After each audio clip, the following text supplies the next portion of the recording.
Hello, everyone. Welcome to the Kevin Lee Social. Thank you for tuning in.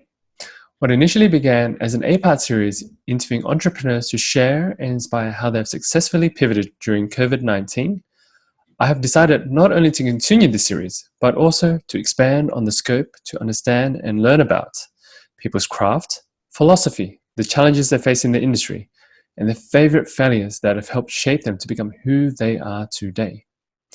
By going deeper and understanding different thought leaders, businesses, and industries, the idea is to help cross-pollinate ideas applicable in your life and inspire action in this new norm we live in. I hope you enjoy the show. Thank you. Before we get on with the show, today's podcast is sponsored by Altitude Tea. Altitude Tea specializes in rare and exotic teas you can't find on supermarket shelves. Teas grown on high altitudes are more nutrient-dense due to the cold nights and misty peaks that slows the growth of the tea plant, leading to a higher concentration of aromatic oils and richer flavors. They are located in Waterloo and they do private tea ceremonies where you can learn how to drink tea mindfully using a traditional gongfu set and have over 20 varieties of tea to choose from. For our listeners, you can use the code BEYOND at checkout for 15% off. Today we have Marnie Jones. Starting her career at 19, for 10 years, she worked as a management consultant, helping companies from 200,000 to 130 million turnover, getting the most out of their businesses. At 23, she was the head consultant for a small boutique firm in Sydney, where she managed a team of consultants. Marnie held workshops and seminars for over 1,500 people over this time. She was responsible for more than 150 clients across varying industries such as mining, construction, childcare, real estate, accounting, law, not-for-profit, manufacturing, printing, and travel. After finding great success in corporate recruitment over the past decade, Marnie Jones' entrepreneurial spirit and affection for disruption led her to found the people agency, Talent X, in January 2019. Marnie is calling out the traditional, entrenched recruitment industry for their weaknesses, offering consultation, educational services, and solutions to an outdated and broken system. In addition to placing the right talent in good businesses, Marnie has developed over 23 business programs delivered online and in person to over 350 businesses across Sydney. Everyone, please help me welcome Marnie. Hi Marnie, how are you doing today? Hi Kevin, good thanks. Thank you for coming on to the show. I've been looking forward to this for a couple of weeks now. Yes, we've had to reschedule, but we made it. We're here. Yes. The cold has been definitely going around and you and I both had caught it. So anyway, it's good to get the timing right and excited to have you on. Thank you. Marnie, I've been doing a bit of research about Talent X and I wanted to start off with the audience what Talent X is about, why is it a people agency, and how does it differ from a traditional recruitment agency? So my background is management consulting. For over a decade, I have consulted companies from 200 grand to 130 mil turnover. And my specialty was to implement structure and process in a way that the owner can have freedom and can step out of the day-to-day. I then saw a really big need for hiring, started testing my own hiring method based on some previous hiring methods that I was familiar with that I thought I could improve on, and it ended up becoming a full-time job, part-time outside of hours. And I thought, you know what, I really want to make this into like a proper process and a proper agency. So I founded Talent X, which is made of two parts. There's the consulting side, which still maintains the management consulting, and then there's the hiring side. So the reason why it's called a people agency is because we're all about every component needed to do with people that's going to make the company succeed. So hiring, management, organizing, essentially. So that's why it's a people agency. And it definitely is two elements that's required in that process. I think a lot of people are heavily focused too much on the hiring, not understanding that there is that people management side that's required. In a larger organization, they may have that management side department, but in a lot of smaller They don't, Kevin. They don't in the big ones either. That's what surprises me every time. It's so funny. We have these ideas about what businesses are like. When we talk to someone, you hear about titles or brands, and then when you peel back that cover and you start to have a peek, you realize a lot of big businesses have very similar problems to small businesses. Yeah, it's definitely, I think something like 58% of managers in Australia don't receive any management training. I think it's higher than that. In fact, I reckon out of all the hundreds of managers I've worked with, I'd say maybe 3 or 4 have had like official management training. So you're right. It's a need. And yeah, let's talk a little bit more further about that, coinciding with our current situation in Sydney, Australia. The COVID pandemic is still going on around the world, and the employment landscape, at least here in Australia, has completely shifted over the past year and a half. It is actually quite challenging at the moment to hire skilled and loyal staff, myself included. I'm in the hospitality industry, and it's very difficult to hire. How should companies hire in 2022 to build their dream team, coming from the people side perspective that you've just shared? Yeah, look, it's a really tricky one. There's a lot of, I want to say trends, maybe like mantras coming out about how like it's a very employee heavy push. Like you should negotiate every single pay. I just read last night some woman's advice was to change jobs as much as you can. That was her career advice. And I'm just like, what is happening with this job market? So there's a lot of things going on that make it challenging. I would say my top tips are to first solidify the great stuff that you have. So if you're trying to fill a bucket that has holes at the bottom, you're just gonna struggle forever and infinitely. So the first thing I would do is put a mirror up to myself as an employer and go, okay, am I really a great employer to work for? Why would someone want to work for my business versus my competitor down the road? What is it that I can offer them? I would even go as far as to recommend doing a team audit with your current team. What do you love about this business? What do you not love? Give me a genuine feedback on how you're going and what you need. And you can then start to really formulate. It doesn't mean you should also give to every whim of what staff need, by the way. It's just to give you more information to know where you can improve. And because I tell you something that might make you feel better is really good staff don't necessarily want really great companies. They want companies that are trying to be great, working on being great, can admit when they're wrong, keep their promises. So everything doesn't have to be perfect. You don't have to be the Nike of your industry, but you have to show that you care and that you're implementing things that staff want and need. So that would be the first thing, because if you don't know what people want, you don't have a bargaining chip. So you don't have anything with which to convince or to show a potential candidate that they should work for you versus someone else. So that's probably the first thing I would do. The second thing is I would get really good at ad writing, because ad writing is basically like the digital ads of business. So if you have really great Google ads, you're going to get clients. Ad writing is exactly the same. So at Talent, that's one of our secret spices, you could say, where we essentially have up to 3 times more applicants than normal. Like one ad right now has 9 applicants. The average applicant for that ad is 0. And that's for a lawyer. Lawyer is really hard to hire for right now. So our stats are incredible. Like we have, I'm just going to read them out to you just to give you an idea of how much it can impact. This is on Seek, by the way, which I'm going to talk about Seek in a second. Yeah. So we have 61% more clicks on our ad, twice as many applications and twice as many application completions than a typical ad in Seek over the last 6 months. So that's over 200 ads that we've posted. So the reason why this is so important is because you want to fill that funnel as big as you can, Kevin. You want 50 people applying, 100 people applying, so because only 1 to 3% make it. Out of your screening, their screening, you don't like them, they don't like you, they don't like the pay, the location's not what they thought, whatever. There's just so many things that come up. So the first game becomes, I need to get as many applicants as possible. So I would get really good at ad writing. I guess my top 3 tips on writing great ad. Number 1 would be to really define what type of person you want and write the ad to that person and that person only. So it's a very risky way to write ads in a way, because you can, I find if you go and read ads, you'll find that they could suit this person or this person or this person. So you really want to be very specific. You want to write to them. So you want to write, you are the type of person who does blah. You're looking for, you don't agree with the changing high turnover in this industry. You really love hospitality. You're looking for a company. What does this person want? You got to go back to what you think they want. Does your ideal person want to manage your cafes? If so, you write that in there. Like you've been looking for a company that will trust you. You've basically run the restaurants and the cafes you've worked for, but they've never been given you the title. And you write to that person, and it really does cut through when they read it. In every ad we posted, some candidate will be like, I literally applied only because of the ad, because of the way that it was written, because it really speaks to them. So it's important to really put yourself in your ideal person's shoes and go, what would this person need and want? So I would really do that. The other thing that really works for us is writing posting multiple ads in different categories with different titles. So it's obviously a high ad budget, but we post at least 2 ads at any one time in 2 different categories. That becomes harder in something like hospitality. So you've got to be clever. For example, I would post, if I were you, I would trial for a cafe, let's just say, I would trial posting an ad in like the PA category, because you're going to get a lot of young people that want an entry job that maybe didn't consider working in your cafe with the way that you can manage them and the way that your business is or whatever. It's worth a try. So trial different categories and trial different titles. So you might put waitress in brackets, not a normal job. And just that enough, because the first challenge is you've got to get them to click. The next challenge is you've got to get them to read. Then the next challenge is you've got to get them to apply. So you've got to really apply that streamline.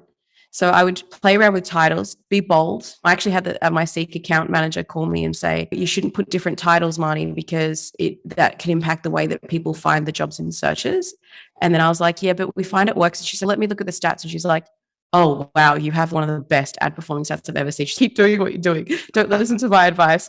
So the titles, changing them up do really work. Putting them in different categories works. And just one last bit of advice on this I'd say is you've got to realize that when you get a really good ad, that becomes your IP. If you get a really good ad and you treat it as IP, imagine if you had the best ad copy for a digital ad to get more customers in your cafe and it got you the highest ever. Like you would save that ad somewhere on you. You'd be like, this is gold. I'm going to use this again. You can use job ads the same way. So I would treat it as like a trialing. Let's try different things, see what happens. And over time, you build an arsenal of ads that will attract the right person. So that's the first big blood of us. And I could talk to you about this for like 5 hours, honestly. So no, that's great. It's really some really solid advice, because just quickly recapping what you're talking about, the first thing I heard you were talking about was essentially do an employee audit to check in and to see, are their base needs being met, or what do they require out of the business for themselves? And then obviously moving on to ad copy that you've been explaining so well. As you were talking, I was thinking all the mistakes I made in my ad for this role, all in one ad. And yeah, you don't have to be that if you're not that. And it was way too general and broad, whereas understanding writing to specifically one type of person in that persona and going and being bold about it. So there's definitely something to consider there with my I think, yeah, good. And I think also just remember, like the people try to do all their screening with an ad.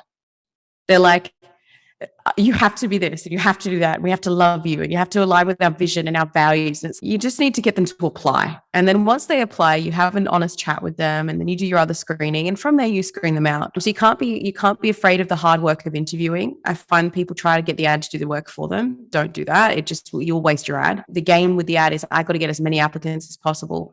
But something else I will say very quickly as well, Kevin, as you're talking, you reminded me that people have really firm preconceived ideas about hiring. So preconceived idea is some idea that people have. For example, you pay peanuts, you get monkeys, or good stuff are hard to find, or if you want something done, you have to do it yourself, or all these things that actually aren't true. Like we hire great stuff through Seek, amazing stuff through Seek, but we just write brilliant ads and we're very picky. We have thorough screening. So we actually write brilliant ads. And that's what actually gets it over the line. So my point is be aware of whatever preconceived ideas you have. Like I'm not going to hire anyone over the age of blah, under the age of blah. I had a guy tell me, I'm not going to hire any woman with a small dog, because he'd hired 3 women with small dogs and they were all terrible employees. So now he doesn't hire women with small dogs. What? I'm not even making this up. I had one of my clients hired someone only because she had a bold red lipstick. And she was like, she must be bold, which means she'll be good at this job. So she hired her. So you got to remove all these ideas that you have and just basically get someone to apply, sit down and have an honest chat, tell them what you need and want, and see what they need and want, and see if it matches up. And that could give you infinite screening tips. But I think overall, if you just apply that and use that, you'll be fine. That is bizarre. Yeah. It's crazy. Also, like something to make small business owners feel better. I know it's really tough right now. It is really tough right now. Like jobs that we were getting 150 applicants for a year ago are getting 30 applicants. So it is harder.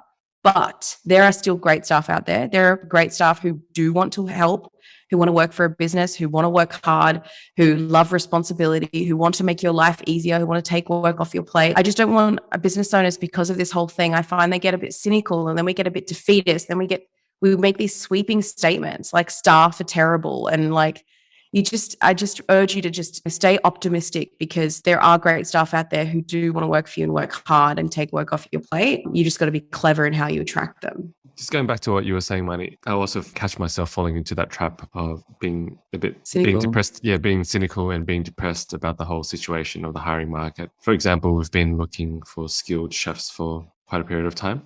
And we just find it very difficult to find skilled chefs. And it's probably due to all the points that you shared, not very good ad writing. And also it is a tough market for us. It is. Your market is specific. Like, I wouldn't hire for your market if it makes you feel better. I wouldn't. It would be very tough. But look, there's some. Can I just say something else Please. that may help? I actually want to show you an infographic, if that's okay, because something that I found as an interesting viewpoint on this. Let me just pull it up for you. Can I share? Is it Yes. Okay, great. Is that Yes, I can. Yeah, beautiful. So I don't know if you can see this. Yes, I can. Okay, so look, when you have a challenging market, you have two options. You can find someone who doesn't need training, who has all the skills. They're more expensive. You've got less candidates. Obviously, there's more hiring time. Like, you take months to find someone, but there's less training time. So they can hit the ground running. They're often poached. So therefore they're poachable. So people forget that, like, when they try to poach, I'm like, yes, but you've got a poachable staff member now. If they're poached, they're poachable hereafter. And they tend to be a little bit more money centric because they're like, I'm getting offers of blah. So you end up competing over candidates with your competitors, right? So you end up in this like stalemate and this desperation, and you end up then might accept someone that has the knowledge, but the personality is terrible. They're late every day, but you're like, well, I have no one else. And you just end up compromising on all these parts of what you need in a staff member. Your other option is you find someone with transferable skills and you train them. Now, if this is a cheaper wage, you have ample candidates forever. If you have the right company, you have the right brand, you've looked at yourself, you are really offering something special, you've got an exciting future and all of that, you will have ample candidates forever. There's less hiring time, but more training time. They're likely to stay long-term because they're career-centric. They're not money-centric. And then you have the authority over your competitors in your field. So something that I'm hoping, I don't know how this is going to happen, but I'm hoping this starts a whole wave of like, why do we always assume and demand as business owners that another business should train this person? They put the hard yards in, and we just want this person to magically show up, to be brilliant and everything, to not give me any backflash and any hard things to deal with, and be good at their job. And I'm sorry, but I think if you're really looking to build something, especially you're about to open your third cafe restaurant, congratulations. You're in growth, like you have a very growth mindset. You want to build something here. If you spent the next 6 months instead figuring out the best ads to attract the best type of people that want to get in this industry, and a training program somehow, like maybe you hire a chef, you get trained in just your main menu, let's just say. I'm just making this up. I'm just on the fly, right? And then you train and you work hard to train someone up and give them, and you find someone who's eager and you find someone who's keen. And that can be hard, but that's a separate issue. Let's just say you're good at finding people that aren't lying to you. You can build something that you never feel you're at the whim of the market, ever. It's just more work. And I know that there's so much for us to do as business owners. We've got to worry about sales and management and staff and legal and our own work-life balance and profit. There's so much we have to worry about. But at the same time, if you really put the hard yards in over the next 6 months, you could build a system or a flow that could give you staff forever. And that's just something people don't think about. Like with my business, I do hiring, and my process is very specific. And I actually hire juniors who have had no experience with hiring because I actually don't want their preconceived ideas about hiring. And I can train them up within 3 weeks, and they can start doing hiring for me in 3 weeks from scratch. Like one of my staff, she's amazing. She's so young and she's so green, and she hires for my clients that I've known for 10 years, and they love her, and she's so good at her job because I've spent the time putting the training in. So it's just another viewpoint that, look, might make you go, gosh, more work, thanks, Marnie, but also might make you go, what, that's worth looking at if you feel so stuck. There is another way. No, thank you very much for sharing that perspective. It's definitely something for me to simmer on about and give it a deep think and see how we can go about doing something similar. Yeah, if I can speak candidly, it's a little bit, I'm in a bit of a gripe still, because the restaurant that we're trying to hire for is in the casual fine dining space, and the chefs we're looking for, we need to start off with at least a certain caliber of experience. Then you need to find what people in that experience want. Yeah. And is it just wage? Is it like career? Is it prestige? Is it your reputation? Because some chefs love the reputation. That's it. And I'm sure you've seen not just in hospitality, but in so many other industries, the wage rates have just blown through the roof. Yeah. And that leads me to the next part, which is being in your unique position, working with so many businesses, Marnie. What are your insights into like profitability and expansion, being this whole market, everyone's wanting more and more money?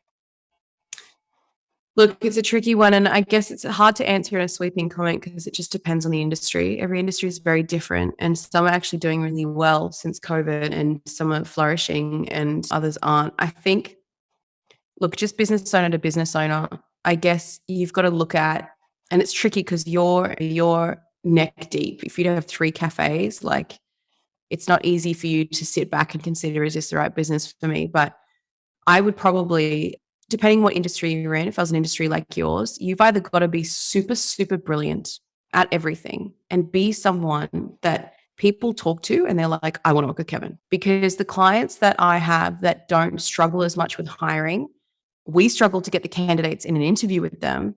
But once they're in that interview, we know they're going to fall in love with the owner. And they do. And I've had, just last week, we had someone accept a 65 grand job over an 85 grand job. Why? Because of the company and because of the owner. So that's tricky because if you're feeling very stressed and overwhelmed by what you've got on your plate, it's hard to emanate who you need to be and what you want to be or what you should be when you've got all of this stress and this pressure, right? If you're not willing to play the game of being a brilliant employer and a brilliant leader, that's just going to get harder. So if you're unsure of that and you're sitting here going, I just want to get out of this industry, I also would say, and some people are considering that. Some people have been asking me that, what do you think I should do? And I'm like, look, I think if you're in that mindset, I'd actually go away for a couple of days, somewhere you like, somewhere if it's the mountains, the beach, book an Airbnb, turn your phone off, organize, hand over what you can, and sit and dream again and go back to the drawing board, because as business owners, we're dreamers. And this is an unprecedented change. Like the changes aren't, it's not like your purpose has changed. It's not like your passion has changed. It's goddamn, if you're getting a chef now that you have to pay 90 or 100 grand for, that you're paying 60 grand, like that's changing the whole thing. You know what I mean? It changes everything. So be okay with going back to the drawing board and being like, okay, what should I do with this? And is it worth looking at something else? If you're in an industry that's very suffocating and you are in a really tough one. So you have 2 options. You have to either rise above it, be extra brilliant, which means you've got to get out of whatever mental and emotional slump you're in. As business owners, we have to do that somehow. You have to emanate life and passion so that someone talks to you and they're like, God, I love Kevin. I don't even care. Where do you want me, Kevin? I'll do it. Yeah. Or if you're not willing to do that, you can't do that, you're not willing to confront the problems that you're being faced with, go, how can I get out of this in a way that is the best and the easiest, and what do I want to do next, and how can I transfer that over? So that, I know that's 2 very broad things, and obviously we could talk for 3 hours just about this one thing, but I think it's okay to reconsider if your business is the right business. But they're the 2 top line things I would say, if that helps. Yeah, I love the truth talk, Marnie. That was very heart to heart, I think, from business owner to business owner. So I really appreciate that. It is challenging times, right, for many of us. And I think what you said is very true. You either rise above the occasion or you decide to walk out. And it starts with your mental viewpoint though, Kevin. That's why even if you wanted to rise above it, still take that 3-day break and get your head right and come back and inject life. You got to remember, all everyone wants in this freaking world is to feel valuable, is to do something worthwhile doing, and to have pleasure in life. So you've got to invigorate. What happens when you walk in the door? Stuff like, oh, Kevin's here, yay. Or are they like, oh, are they indifferent? Are they upset? I don't know. But, you know, what you emanate as a leader is going to dictate who's going to follow you. You know what I'm saying? So it's a really big part, especially when you're looking, like, I know that cultural and leadership, like them loving the owner, is such a key reason why staff choose jobs over money jobs. Yeah. But it's not easy. Due to the whole challenging situation, I've gone back to the books and I've started seeking some advice from my mentors and gone back to the drawing board. I haven't taken time off, which I am going to, but I didn't get a chance to take a time off yet. But I started to try to understand and see how I can rise above the occasion. I've been thinking about the whole Maslow theories of the Maslow theory pyramid in terms of employees, their base needs, to recognition, to creating meaning for them. I don't know Maslow theory period. What is it, Maslow It's theory a pyramid? American psychologist who's created this. Ah, yes. I have seen that actually. Yeah. And Chip Conley, who was also in hospitality, and he used that to convert it into a more easier to understand concept. And yeah, I've had to go back to the drawing books and think, okay, how am I meeting the base needs of my employees? And exactly what you're talking about, checking in with all of them, setting an individual audit to see do they feel like they're being paid enough? Do they feel like they have enough to survive? Do they feel like they're being valued? And then I would also ask them questions like, because when you focus on pay and do you feel valued, and everyone's always going to feel like they want more pay and they could be more valued. It's like, I would try to really talk to them and be like, what do you want out of life? What are you doing?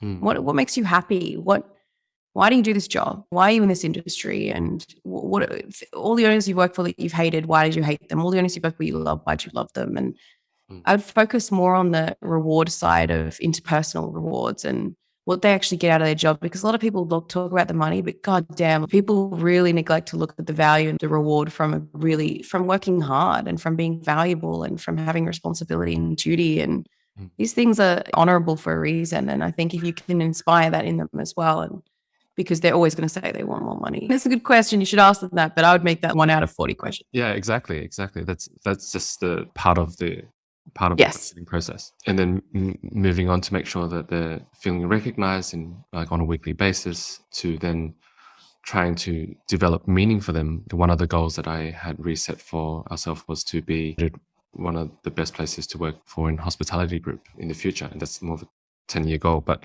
we're a long way away from there. But it is something I'd love to strive to. But yeah, just along those lines, thinking of something like that to implement, as well as some of my mentors have shared more management structures, like the EOS system that breaks down different departments, different roles, some structure. Yes, I know EOS very well. Yes, so it's trying to increase my learning, develop myself so that I can become a better role model, a better leader for them to follow, in a sense. But since we're on the topic of essentially almost work culture, to have a great team also means to have a great working culture. What are your thoughts on team retention and building a positive but productive work culture? There's I have a lot to say on that. I've worked with a lot of people, like thousands of staff, and across 28 different industries in 4 different countries. And I've basically realized that management is the hardest role. It is the hardest role. It's not necessarily the most important. Obviously, the founder is important, the team is important, but it's the toughest, because I've basically looked at every single question I'd ever been asked about management, culture, retention, staffing, the issues that come up with that. And I've realized that I've created 40 different tools. 40, Kevin. Wow. 40. That's a lot. And I kept going. I was like, I'm just going to keep going until I know that each of these tools will answer every question I've ever gotten on management. And I run that as a management course, and I've now gotten to the point where I know it answers every question on management. The reason why I'm saying that is because managers need to realize there are 40 tools that they need to know, at least. This is just my viewpoint. Of course, it's equivalence, but in order to manage well. So trying to get one thing, like you can't apply one concept to one situational person forever. The truth is that you got to do what works, basically. If you're walking along and I say to you, close your eyes and just trust me, one step in front of the other. Left step, good, left step. And you got your eyes like this and you're like, yeah, I'm closing my eyes. That's fine. You'll make it. You'll do well. But if there's a cliffside there and I say left foot, right foot, you're going to fall off. Mm-hmm. So a lot of managers that do well are very nimble. They look at each situation differently. They don't paint the same situation with each brush. And they also don't treat every staff member the same in terms of respect and values. But some staff need a hard word and they respond really well with, you know what, Kevin, I just need you to cut that out and I need you to do your job. I'm sorry if that's really rude. I'm sorry if that upsets you. Some people respond to that more than, do you think maybe, and you might, and would you maybe think about it? So you've really got to focus on the person, the situation at hand, and not do everything the same. A key tool, one of my favorites out of the 40, is something that I've talked about a couple of times, but it's very overarching, very helpful concept, and that's the 7 manager archetypes. So I've discovered that there are 7 manager identities. So an archetype is like a personality or an identity. that a manager needs to be very good at and swap at any one time and apply to the situation at hand. So you can't be them all at the same time, but you have to be able to swap them. And I find that to be the most comprehensive tool, because that will create, you've got to realize what culture is. It's a feeling. And it's like, how do you create a feeling? And God, there are so many answers to that question. It depends. Are you structured? Do you have a strategy? Do you reward them properly? Do you meet too much? Do you meet too little? Do they know what their roles are? Do they like each other? Have you hired anyone toxic? Like, just off the top of my head, there are 50 questions that I would ask to determine and help you figure out how to improve a culture. So as an overarching concept, knowing the 7 archetypes can be super helpful. So the first manager archetype is the pusher. If you can't push as a manager, which is one of the weakest we have in Australia, we don't like to push.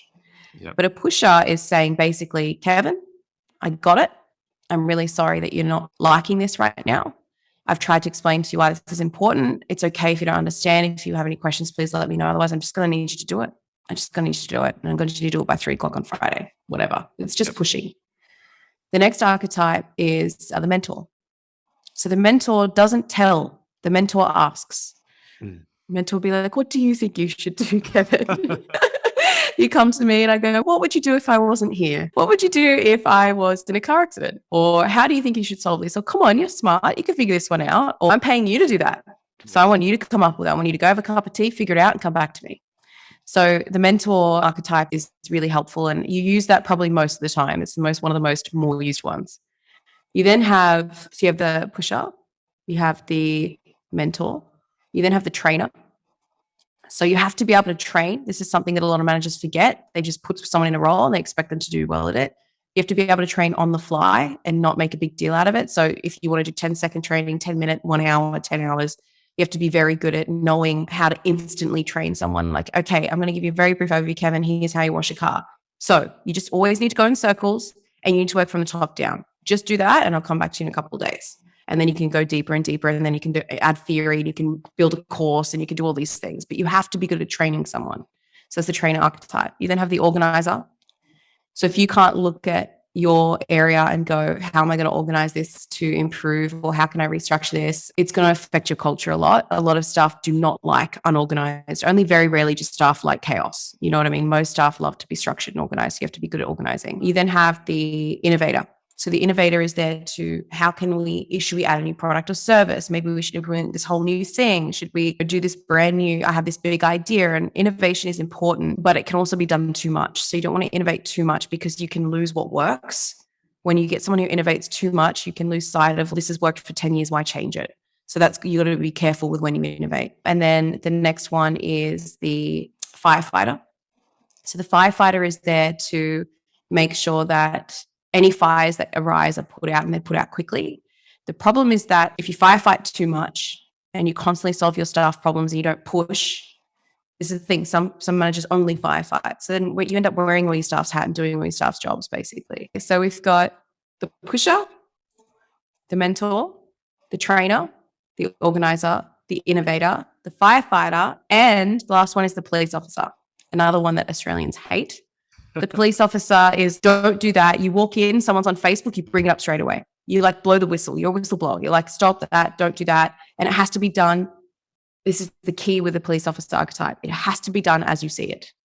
If you walk in and you've asked them to clean the area and the area's not clean and you walk past, you've lost your presence. You've got to have a feeling like a police officer. When a police officer walks past, don't we all go, oh, am I doing anything illegal? That feeling has to be created with staff, but also you have to have the mentor and the pusher. So the key overall is, if you can be the right archetype with the right situation with the right staff member. Some people like pushing, as I said, some people like mentoring. You can be each archetype too much or not enough. So there is a balance, and there's a whole art form to this. This is a whole topic, but overall, if you can work with each one and get good at each one, you will have staff that love you. Because when you think about high school, what teacher did you love the most? You didn't love the one that let you get away with everything, that never pulled you up. You loved the one that was firm but affectionate, the one that you knew liked you, but they didn't let you get away with things. So that's how you be as a manager will dictate how long someone will stay with you, and will dictate how much they communicate, how much they care, and the culture. So we always talk about staff and rewards and all that, but I think culture is created by how the manager is being and what archetypes the manager is using. That's quite a lot to take in for a lot of people, but it requires. Look, I'm not a simple gal, Kevin. I'm sorry. I can't give you simple answers.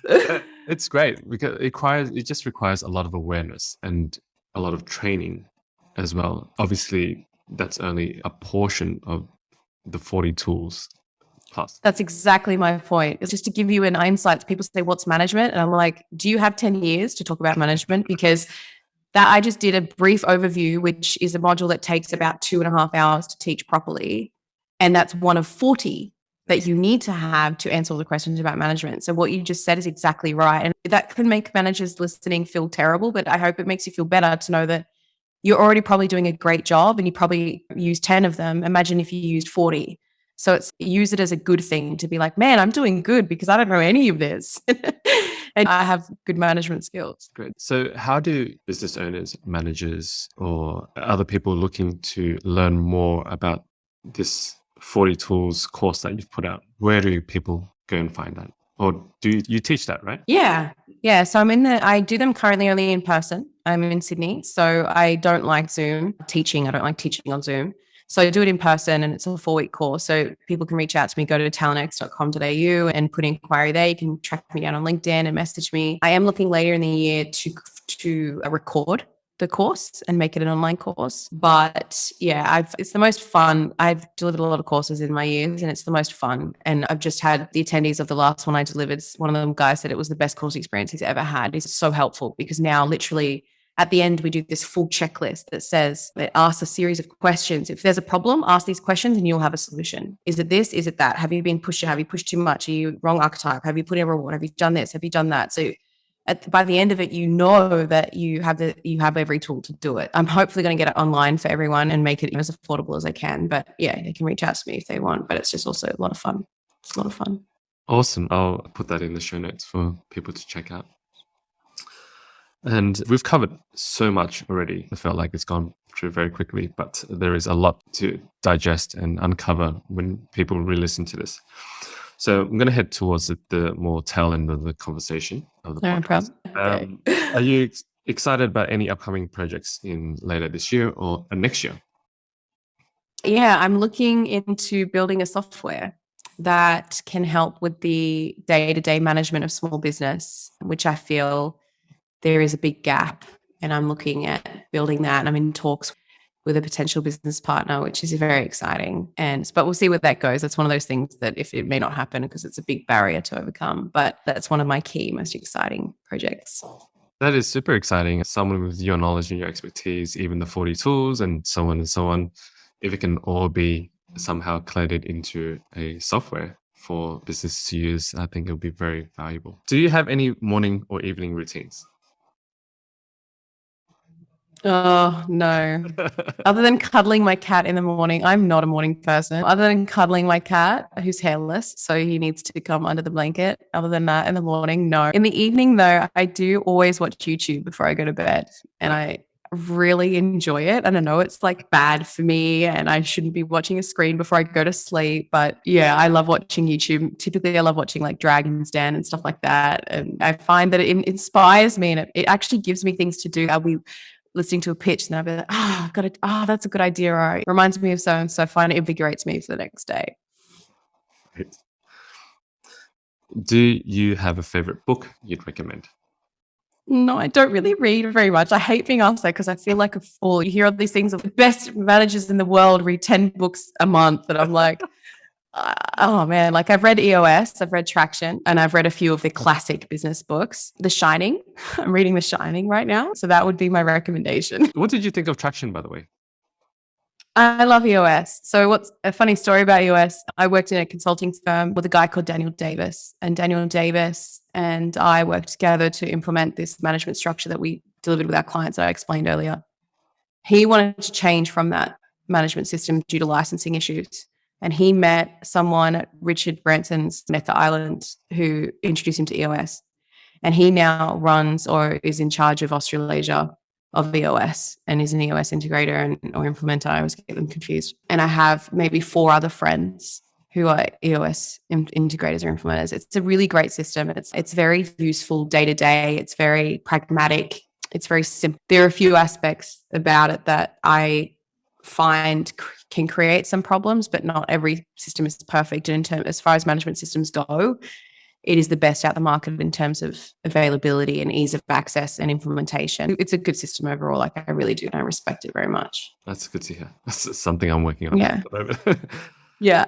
Are there any new beliefs or behaviors that have had a positive impact in your life in the recent years? Beliefs or behavior? You ask good questions, Kevin. And you don't have to answer straight away. You can have a good think about it. It's okay.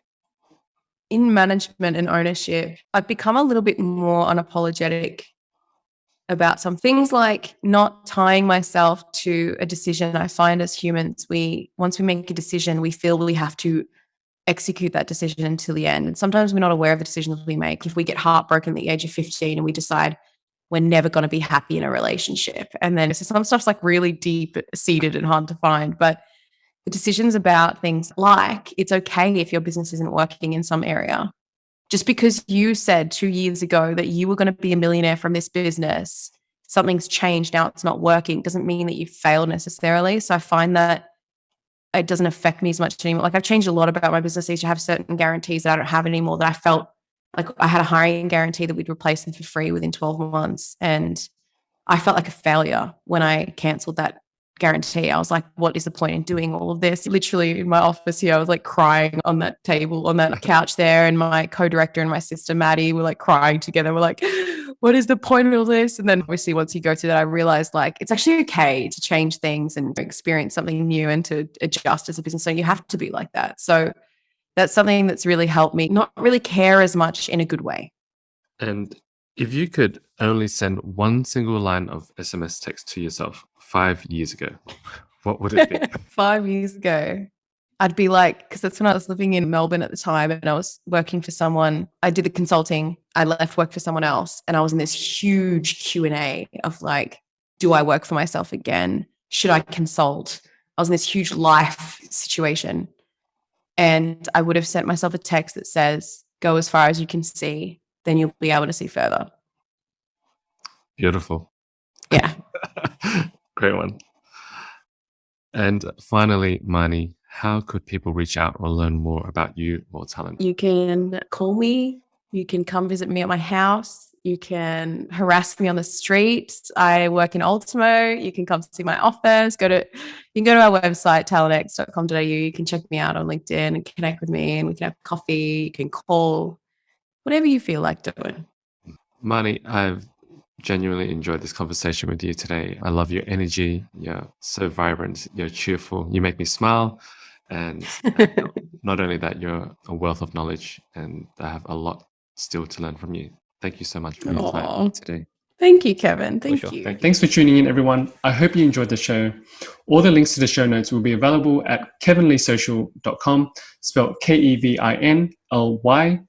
Conversely, if you have any interviews that you'd love to recommend, please send it over to kevinleesocial@gmail.com. I'd love to connect. Thank you. Until the next episode.